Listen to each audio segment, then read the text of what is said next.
Hello बच्चों, आज हम पढ़ेंगे बायोट-सैवर्ट लॉ। बायोट-सैवर्ट लॉ इसे एक्सपेरिमेंट में बायोट और सैवर्ट ने साथ मिलकर दिया था। आइए देखते हैं इस लॉ के बारे में क्या कहता है। This law deal with the magnetic field induction at a point due to a small current element, यानी मैग्नेटिक फील्ड इंडक्शन किसी पॉइंट पर स्मॉल करंट के कारण क्या होता है ये देखते हैं। A part of any conductor carry current, यानी किसी कंडक्टर के एक पार्ट में कितना करंट फ्लो हो रहा है अकॉर्डिंग टू बायोट लॉ। मान लेते हैं ये कोई कंडक्टर है जिसमें एक्स एंड वाई और इसके अंदर आई करंट फ्लो हो रहा है एक्स एंड वाई से। तो इसके अंदर ये एक परपेंडिकुलर डिस्टेंस है एक पी पर जिसकी दूरी आर है और ए से बी तक ये मैग्नेटिक फील्ड है जिसका एडियल ए एक एरिया है। तो magnitude of magnetic field induction इसको डीवी से यानी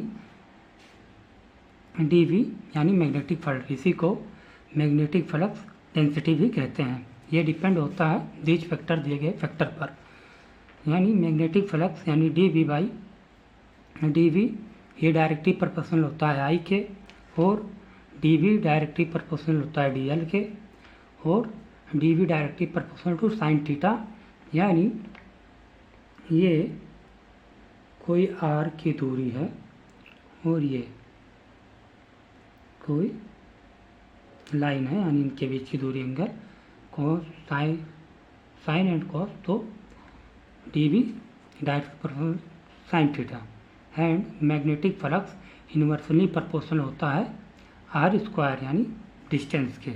अब इन सभी फैक्टर को आपस में कंबाइन करते हैं तो हम पाते हैं magnetic flux directly proportional to I D L sine theta and inversely proportional to R square. अब प्रोपोर्शनल को हटाकर कांस्टेंट वैल्यू के लगाते हैं तो D V is equal to K I D L sine theta by R square, जहाँ where K is constant यानी K का मान कांस्टेंट प्रोपोर्शनैलिटी है। इसकी एसआई यूनिट होती है टेल्सा। 1 टेल्सा is equal to 1 weber metre inverse होता है। अब यदि एसआई यूनिट में हो तो के म्यू बाई 4 पाई होता है और मी की वैल्यू होती है 4 पाई 10⁻⁷ वेबर एम्पियर मीटर इनवर्स। तो इनको आपस में कंबाइन करते हैं एसआई यूनिट में, तो डी वी म्यू की वैल्यू पुट करने पर यानी के की वैल्यू पुट करने पर D V is equal to mu naught 4 pi into ideal sine theta, यानी ये मान के की वैल्यू पुट करने पर के की वैल्यू हमें दी गई है और के का मान पुट कर होता है के का मान दिया है म्यू बाई 4 पाई और ये डायरेक्टली कन्वर्ट कर देंगे। अब इन सीजीएस तो सीजीएस सिस्टम में हम देखते हैं के का मान 1 होता है तो डी वी यानी magnetic flux ideal sine theta यानी के की वैल्यू 1 इंटू इतना मल्टीप्लाई करने पर ये वैल्यू मिलती है।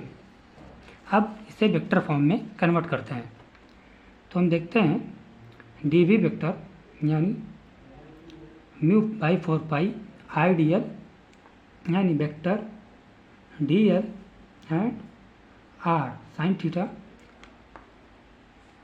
थीटा होता है, यानी डिस्टेंस आर दिया हुआ है यानी आर क्यूब।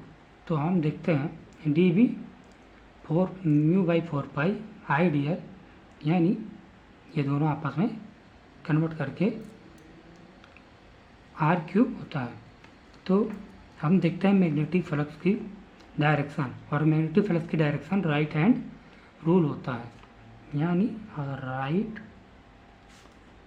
हैंड रूल, यानी हम ये रूल लेके चलते हैं। ये हो जाता है फोर्स, ये हो जाता है मैग्नेटिक फील्ड और ये हो जाता है करंट, यानी हमें जिस प्रकार इक्वेशन नंबर फर्स्ट में देखा था, यानी मूविंग चार्ज पार्टिकल किसी को, उसी में हम पहले कर चुके हैं, वो इसी पर होता है, यानी फोर्स ऊपर की ओर, direction, magnetic field and current.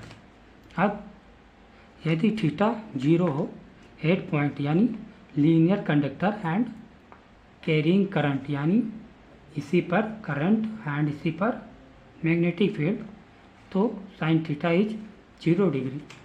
तो साइन थीटा का मान 0 डिग्री इक्वल टू 0 होता है।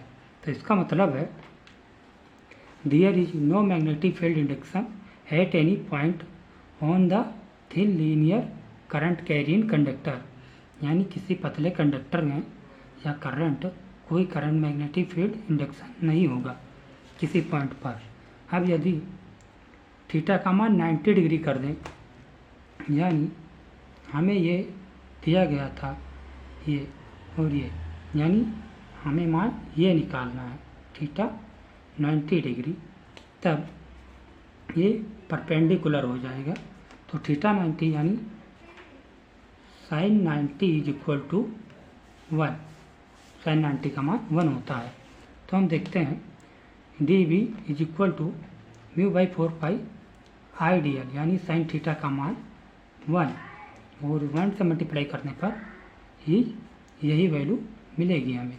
तो ये मैक्सिमम हो जाएगा। अगर थीटा 0 डिग्री या 180 डिग्री है तो डी वी यानी मैग्नेटिक फ्लक्स 0 होगा, अर्थात बहुत कम हो जाएगा, यानी मिनिमम हो जाएगा। थैंक यू, आज यहीं तक।